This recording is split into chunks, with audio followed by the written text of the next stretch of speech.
G'day from London, and in this video I'm going to tell you what the drivers drove to the track. And there was one car in the F1 drivers car park that will absolutely blow your mind. This was it. I'll have all the details in 8 seconds time.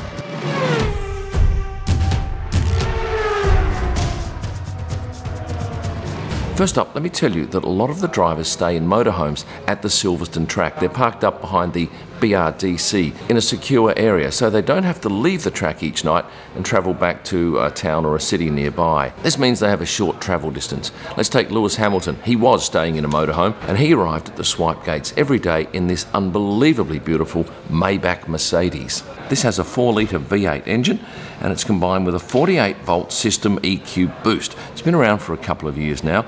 Lewis Hamilton arrived in the back of the car, and on Thursday there was quite a little procedure with Lewis rolling up with the driver, his trainer and a security guard in the car. Angela then went round to the back of the car and grabbed his jacket, gave it to him in the back seat. He then dressed, he got out. Angela picked up that the cuff on one of his legs wasn't quite right and fixed that, and then he walked across the car park and into the paddock. But have a look at the inside of this car. It's palatial. They say it can be used as an office or as a private relaxation zone. And this doesn't have a Mercedes logo, it has the Maybach logo. His teammate George Russell was in something equally impressive, a G63 G-Wagon.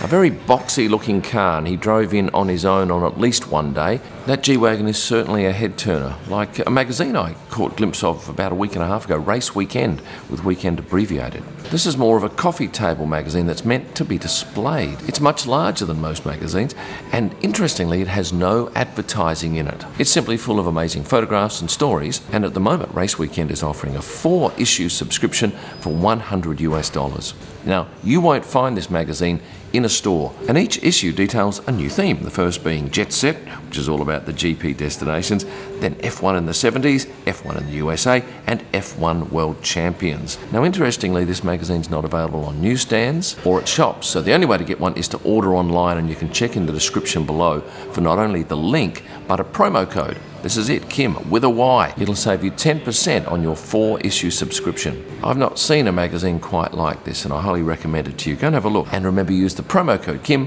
for 10% off.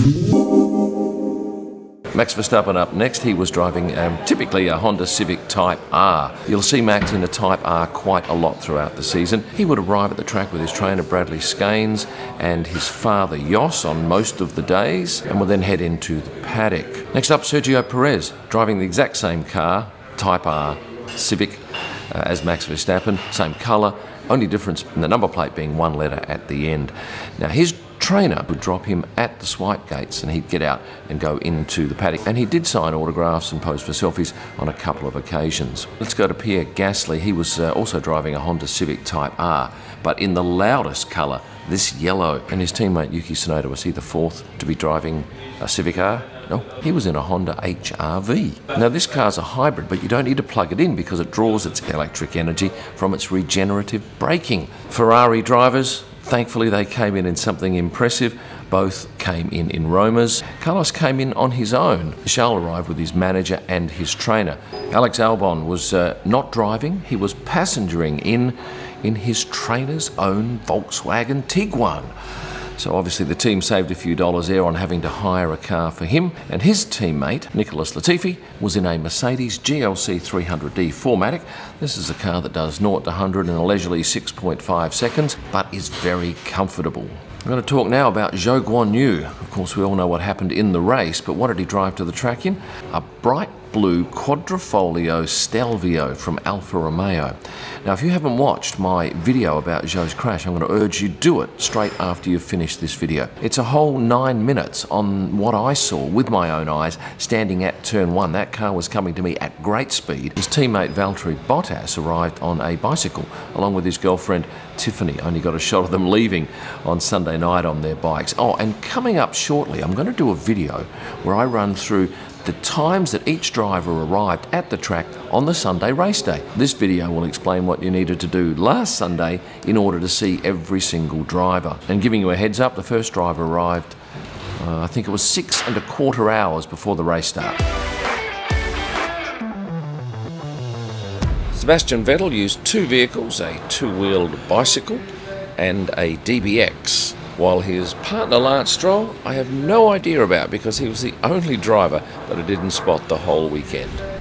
6 more drivers to go, and I'm going to go with Fernando Alonso, who stayed in a motorhome at the track, didn't drive a car in. The weather was nice enough that he actually took one of his Kamoa e-scooters. I saw him zipping through the paddock on this particular scooter as well on one day. And his teammate Esteban Ocon was in an Alpine A110. Now, Esteban will drive this car when there's only 2 of them. If there's more than 2, he normally takes a Renault People Mover. Mick Schumacher also stayed at the track, and as such he could ride his Yamaha MT-09 to the track, and this is a vehicle he would drive, I'm thinking, to probably 5 or 6 races a year. Kevin Magnussen was also on 2 wheels, something less powerful. This is an urban 50cc scooter, and you can buy one of these in the UK for around £2,150. Brings me to the final 2 drivers, and they are Lando Norris and Daniel Ricciardo. Now these are both McLaren drivers, and fittingly they arrived at the track in magnificent McLarens, and they are the exact same cars that they used last year.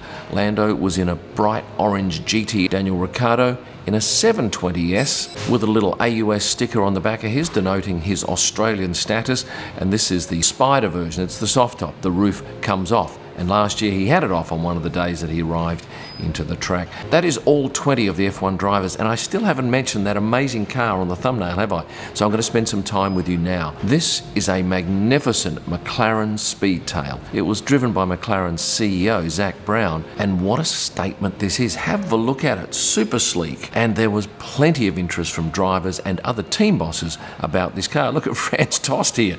He's having a look inside the cabin. You know why? Because this particular car has not 2 or 4 seats.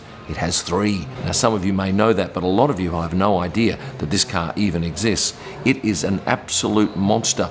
It starts at $2.1 million US, so it's not for every man. And as you can see, you sit in the center of the car to drive this, and your passengers sit either side of you, slightly behind you. It has a top speed of 250 miles an hour. It does 0 to 102.5 seconds, and I believe we'll get to 300 kilometers an hour in 13 seconds. It's over 1,000 brake horsepower. It has a 4-litre V8 bi-turbo mid-hybrid petrol engine in it, and is the fastest McLaren to date. And then at the other end of the scale, we had another team principal, Jos Capito, from Williams, coming in on 2 wheels. This is his KTM 890 bike. Now let me tell you some other things that I witnessed at the track and did.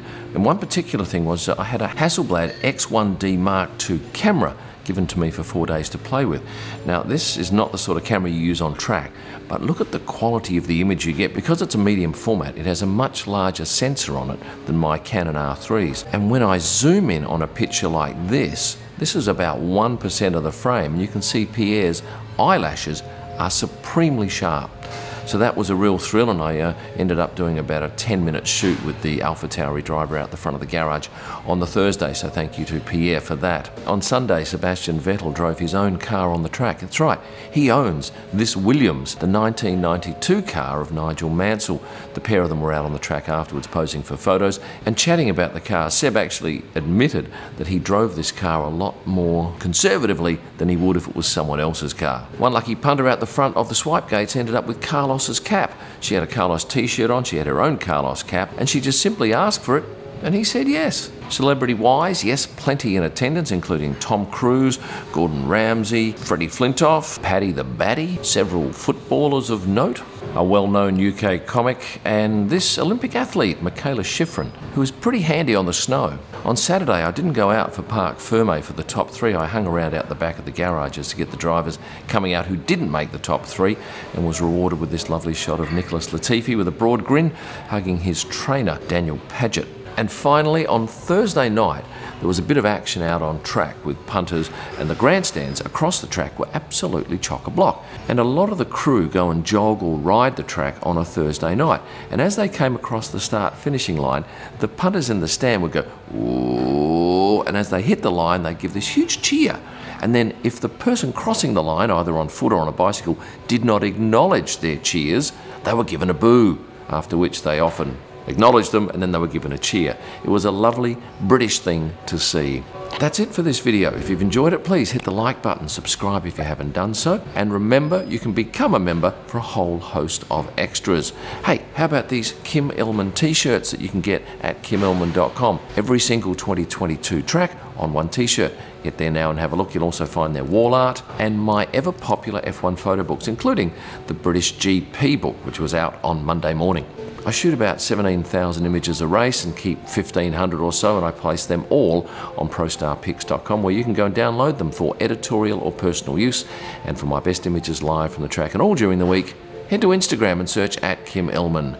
Thanks for watching, and stay passionate.